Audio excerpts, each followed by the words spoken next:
പ്രിയപ്പെട്ടവരെ, പുതിയ വിദ്യാഭ്യാസ നയത്തില് ഈ അശാസ്ത്രീയവൽക്കരണത്തെ കുറിച്ച് നല്ലൊരു ചർച്ച നടക്കുകയാണ്. പ്രത്യേകിച്ച് ഇന്ത്യൻ നോളജ് സിസ്റ്റം അടിച്ചേൽപ്പിക്കാനുള്ള ഒരു അവസ്ഥ നമ്മൾ ചരിത്രം നോക്കുകയാണെങ്കിൽ 1948-49 കാലഘട്ടത്തിലാണ് ഈ ആധുനിക വിദ്യാഭ്യാസത്തെ കുറിച്ചുള്ള ഒരു ചർച്ച തുടങ്ങുന്നത്. സർവേപ്പള്ളി രാധാകൃഷ്ണന്റെ അധ്യക്ഷയിലാണ് യൂണിവേഴ്സിറ്റി എഡ്യൂക്കേഷൻ കമ്മീഷൻ ഉണ്ടാവുന്നത്. 1956 UGC സ്ഥാപിക്കാനുള്ള നിർദ്ദേശം നെഹ്റുവിന്റെ നേതൃത്വത്തിൽ ഉണ്ടാവുന്നുണ്ട്. പ്രധാനപ്പെട്ടത് നിർദ്ദേശം യുക്തിചിന്തയ്ക്കും ഗവേഷണത്തിന് ശാസ്ത്രീയ സമീപനവും എന്നാണ് UGC സ്ഥാപിക്കാനുള്ള ലക്ഷ്യം കണക്കാക്കിയത്. NEP അത് ആദ്യത്തെ വിദ്യാഭ്യാസ നയം ഉണ്ടാവുന്നത് 1968 ആദ്യത്തെ വിദ്യാഭ്യാസ നയം രൂപീകരിക്കുന്നത്. DS കോത്തേരി കമ്മീഷനാണ് അതിന് നേതൃത്വം കൊടുത്തത്. പിന്നെ വന്ന 1968 ശേഷം പിന്നെ വന്ന രണ്ടാമത്തെ കമ്മീഷൻ എന്ന് പറയുന്നത് 1986 NEP 86. അതായത് NEP 2020 ഇപ്പോഴത്തെ വിദ്യാഭ്യാസ നയത്തിന് മുമ്പേ ഉണ്ടാവുന്നത് 1986. അതായത് 30 വർഷത്തിന് ശേഷമാണ്. അതായത് 34 വർഷങ്ങൾക്ക് ശേഷമാണ് പുതിയ വിദ്യാഭ്യാസ നയം ഇവിടെ രൂപീകരിക്കപ്പെടുന്നത്. ഈ കാലഘട്ടത്തിലാണ് നമ്മൾ ഈ അശാസ്ത്രീയവൽക്കരണത്തെ നമ്മൾ വിദ്യാഭ്യാസ വിദഗ്ധരെല്ലാം ചൂണ്ടിക്കാട്ടുന്നത്. NEP 2020 അടിസ്ഥാനപരമായി പറയുന്ന നിർദ്ദേശങ്ങളെല്ലാം വിദ്യാഭ്യാസത്തിന്റെ നിലവാരം മെച്ചപ്പെടുത്തുക, എല്ലാവർക്കും സമാന വിദ്യാഭ്യാസ അവസരം ഉറപ്പാക്കുക, ക്രിട്ടിക്കൽ തിങ്കിങ് അതിൽ രേഖപ്പെടുത്തുന്നുണ്ട്, ക്രിയേറ്റിവിറ്റി വളർത്താൻ വേണ്ടി അതിൽ പ്രത്യേകം പറയുന്നുണ്ട്, പഠനത്തെ വിദ്യാർത്ഥി കേന്ദ്രമാകുന്നു. ഇതൊക്കെ ആധുനികവൽക്കരിക്കപ്പെട്ട കാരണം ലോകത്തിന് വിദ്യാഭ്യാസ നയം നടപ്പിലാക്കണമെങ്കിൽ ഇതൊന്നും ഇല്ലാതെ മുന്നോട്ട് പോകാൻ പറ്റില്ല. ക്രിട്ടിക്കൽ തിങ്കിങ്ങും ശിശു കേന്ദ്ര വിദ്യാഭ്യാസവും ഒക്കെയാണ് ലോകത്തൊക്കെ നടപ്പിലാക്കിയിരുന്ന വിദ്യാഭ്യാസ പദ്ധതി. പക്ഷെ ഇവിടെ നടപ്പിലാക്കിയപ്പോൾ അവിടെ പഠനത്തിൽ ഇന്ത്യൻ നോളജ് സിസ്റ്റം, ഇന്ത്യൻ അറിവ് പാരമ്പര്യം നടപ്പിലാക്കണമെന്ന് പ്രത്യേകം എടുത്തു പറയുന്നുണ്ട്. ഇന്ത്യൻ നോളജ് സിസ്റ്റം എന്തൊക്കെയാണ്? സംസ്കൃത ഉൾപ്പെടെയുള്ള ഭാഷകൾക്ക് അതിയായ പ്രാധാന്യം. മറ്റ് ഭാഷകൾ, പ്രത്യേകിച്ച് ഇന്ത്യ വ്യത്യസ്ത ഭാഷ ഉള്ള സംസ്ഥാനങ്ങളുള്ളതാണ്. വ്യത്യസ്ത രീതിയിൽ ചെറിയ ചെറിയ ഭാഷകൾ ഉപയോഗിക്കുന്ന പ്രദേശങ്ങളുണ്ട്.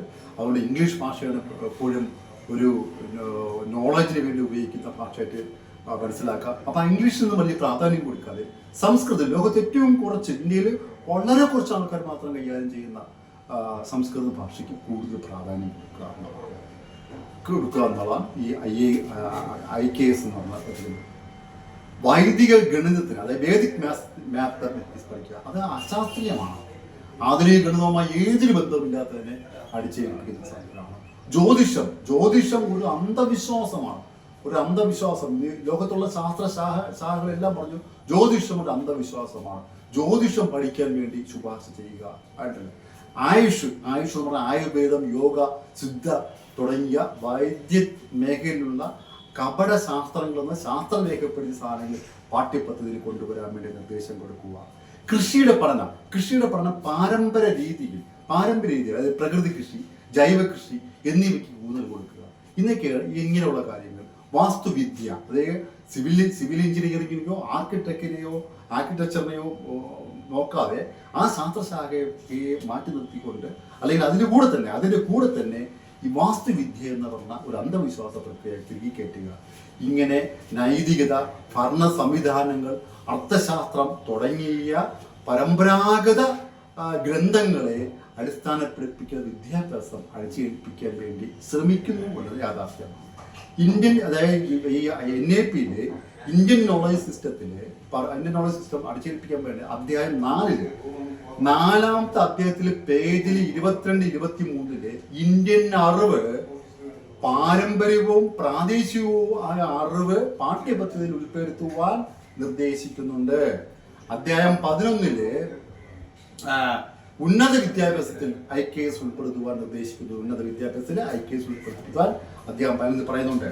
അധ്യായം 22, ചാപ്റ്റർ 22 ഇന്ത്യൻ സംസ്കാരവും പാരമ്പര്യവും അറിവ് വിദ്യാഭ്യാസത്തിലുമായി ബന്ധിപ്പിക്കുവാൻ നിർദ്ദേശിക്കുന്നത് അധ്യായം 22. അതായത് IKS അടിച്ചേൽപ്പിക്കുകയാണ് പാഠ്യപദ്ധതിയിൽ നിന്നുള്ളത്. IKS എന്ന് പറഞ്ഞാൽ ഇന്ത്യൻ പാരമ്പര്യം ഊട്ടിയുറപ്പിക്കുന്നതാണ്.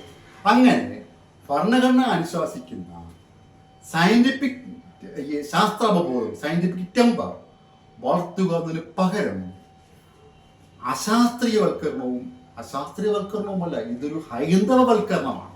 അതായത് നമുക്ക് സാധാരണ രാഷ്ട്രീയപരമായ കാവ്യവൽക്കരണം എന്ന് പറയുന്നത്.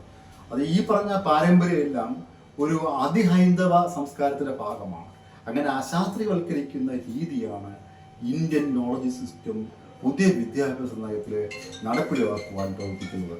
വിദ്യാഭ്യാസ പ്രവർത്തകർക്കെല്ലാം ആശങ്കയുണ്ടാക്കുന്ന ഈ പ്രവർത്തനമാണ് NEP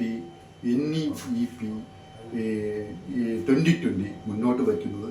അതുകൊണ്ട് ഈ അശാസ്ത്രീയവൽക്കരണത്തിനെതിരെ സജീവമായി പ്രവർത്തിക്കുന്നത് വിദ്യാഭ്യാസ പ്രവർത്തകരെ ആവശ്യമാണ് എന്ന് പറഞ്ഞുകൊണ്ട് നിർത്തുന്നു. നന്ദി, നമസ്കാരം.